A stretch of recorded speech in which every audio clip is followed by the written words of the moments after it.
విద్యా సంస్థలకు వత్తాసు పలికే విధంగా ప్రభుత్వం వ్యవహరిస్తోందంటూ విద్యార్థి సంఘాలు తీవ్ర ఆగ్రహం వ్యక్తం చేస్తున్నాయి. ప్రైవేటు కళాశాలల్లో నిబంధనలకు విరుద్ధంగా సమ్మర్ క్లాసులు నిర్వహిస్తున్నాయని ఆరోపించాయి. వాటిని అదుపు చేయాల్సిన ప్రభుత్వం నిమ్మకు నీరెత్తినట్టుగా వ్యవహరిస్తోందని విద్యార్థి సంఘాల నాయకులు మండిపడుతూ ఉన్నారు. అడ్డు అదుపు లేకుండా అధిక ఫీజులు వసూలు చేస్తూ తల్లిదండ్రులపై ఆర్థిక భారం మోపుతూ ఉన్నారని విమర్శించారు. సరైన మౌలిక సదుపాయాలు కల్పించడం లేదంటున్న విద్యార్థి సంఘాల నాయకులతో మా ప్రతినిధి రాజేష్ ఫేస్ టు ఫేస్.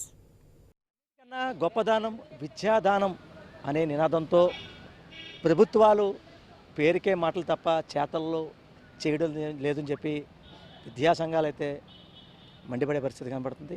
దీనికి సంబంధించి ప్రభుత్వ కళాశాలలో ప్రభుత్వ స్కూల్లో చదివించండి, మీ పిల్లలకి మరింత భవిష్యత్తు ఉందని చెప్పి ఒక పక్క రాష్ట్ర ప్రభుత్వాలు చెప్తున్నాయి.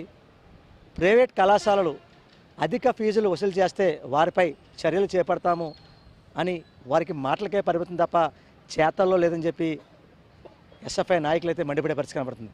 దీనికి సంబంధించి ఉమ్మడి తూర్పుగోదావరి జిల్లాలో ఉన్న కాకినాడ జిల్లాకు సంబంధించి కాకినాడ జిల్లా కార్యదర్శి గంగవ్వ మన దగ్గర ఉన్నారు. వారిని అడిగి మరింత సమాచారం అడిగే ప్రయత్నం కూడా చేద్దాం.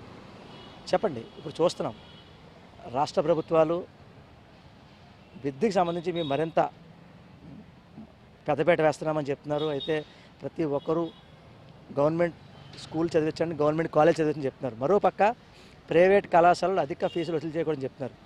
వారు వసూలు చేస్తున్నప్పుడు కూడా విద్యాశాఖ అధికారులు మౌనం వహిస్తున్నారు. దాన్ని ఏ రకంగా చూడొచ్చు?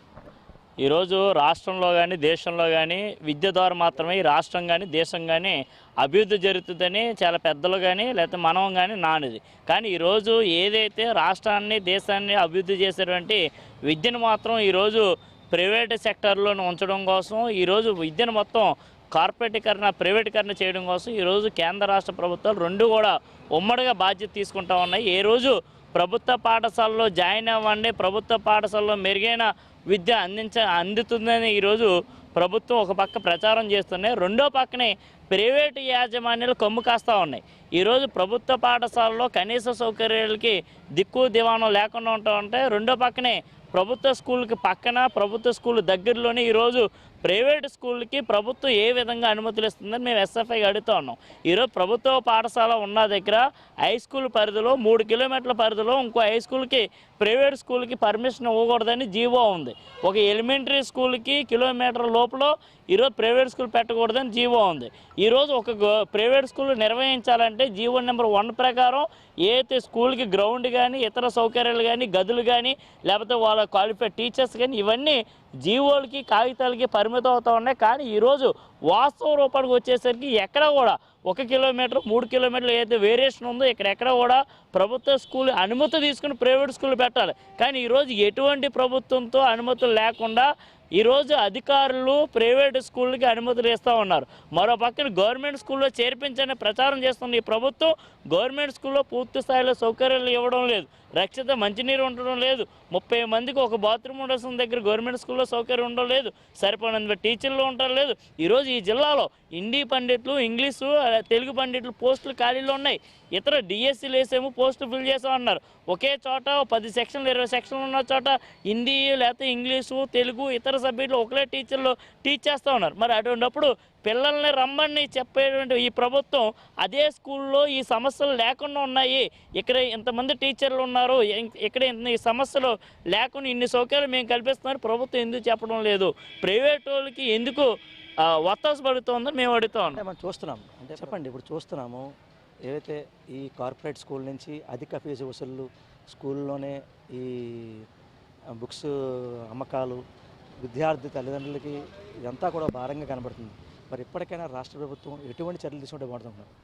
ప్రస్తుతం ఉన్నటువంటి రాష్ట్ర ప్రభుత్వాలు ఏవైతే ఉన్నాయో ఈ రాష్ట్ర ప్రభుత్వాలు గవర్నమెంట్ విద్య మీద పెట్టేటువంటి దృష్టి లేకుండా ఈరోజు ప్రైవేట్ యాజమాన్యాల మీద లేకపోతే కార్పొరేట్ యాజమాన్యాల మీద ఎక్కువగా దృష్టి కేంద్రీకరించడం జరుగుతుంది.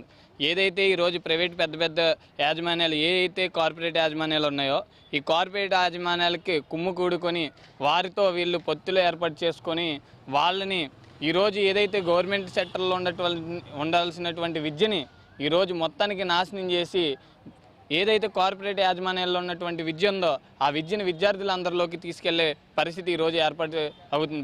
ఈ యొక్క ఆంధ్రప్రదేశ్ రాష్ట్రంలో. ఏదైతే నారాయణ, శ్రీ చైతన్య లేకపోతే ఇతర ఉన్నటువంటి కార్పొరేట్ కళాశాలలు లేకపోతే స్కూళ్ళు ఉన్నాయో ఈ స్కూల్కి పర్మిషన్లు ఇచ్చి ఈరోజు ఏప్రిల్ 24వ తారీఖు నుంచి జూన్ 11వ తారీఖు దాకా సెలవులు ఇవ్వాల్సిందిగా ఈ రాష్ట్ర ప్రభుత్వం నిర్ణయం తీసుకుంటే ఈ రోజుకి కూడా వాళ్ళు తరగతి గదులు ప్రారంభించి ఇంటర్మీడియట్ ఫస్ట్ ఇయర్ వాళ్ళకి ఇంటర్మీడియట్ సెకండ్ ఇయర్ తరగతులు చెప్పడం, అలాగే 10th క్లాస్ ఇప్పుడే అయినటువంటి వాళ్ళకి ఇంటర్మీడియట్ క్లాసులు ఏర్పాటు చేయడం, అలాగే 9th నుంచి 10th వెళ్తున్నటువంటి వారికి బ్రిడ్జ్ కోర్స్ అనే పేరుతో ఈరోజు వాళ్ళందరినీ అడ్మిషన్లు ఇప్పుడే ఏదైతే ఇంకా ఇయర్ స్టార్ట్ అవ్వకుండానే వాళ్ళతో అడ్మిషన్లు ప్రారంభించుకునే పరిస్థితి ఈరోజు కార్పొరేట్ కళాశాలలు చేస్తూ ఉన్నాయి.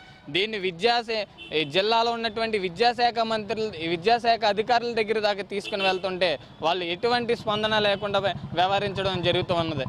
చూసాం కదా ఓవరాల్గా. అంటే ప్రభుత్వ కళాశాలని పక్కదో పట్టించే విధంగా చేస్తున్నారు. ఇప్పటికైనా దీని మీద ఒక పక్క విద్యాశాఖ మంత్రిగా నారా లోకేష్, విద్యాశాఖ అధికారులు కూడా కళాశాలలో కూడా బుక్కులు అమ్మకుండా కూడా, అలాగే సెలవు దినాల్లో కూడా స్కూలులు పెట్టకుండా కూడా చూడాలి. బ్రిడ్జ్ కోర్సులు అంటూ డబ్బులు వసూలు చేయకుండా చూడాలి. న్యూ అడ్మిషన్స్ అంటూ డబ్బులు వసూలు చేయకుండా చూడాలి. ఇటువంటి వాటిపై కూడా విద్యాశాఖ అధికారులు ఖచ్చితంగా తక్షణమే చర్యలు తీసుకోవాలని చెప్పి ఒక పక్క ఎవరైతే ఎస్ఎఫ్ఐ నాయకులు అయితే కోరుతున్న పరిస్థితి. ఇదే కూడా తాజా పరిస్థితి. కెమెరా పర్సన్ సతీష్తో రాజేష్, ఐ న్యూస్, కాకినాడ జిల్లా.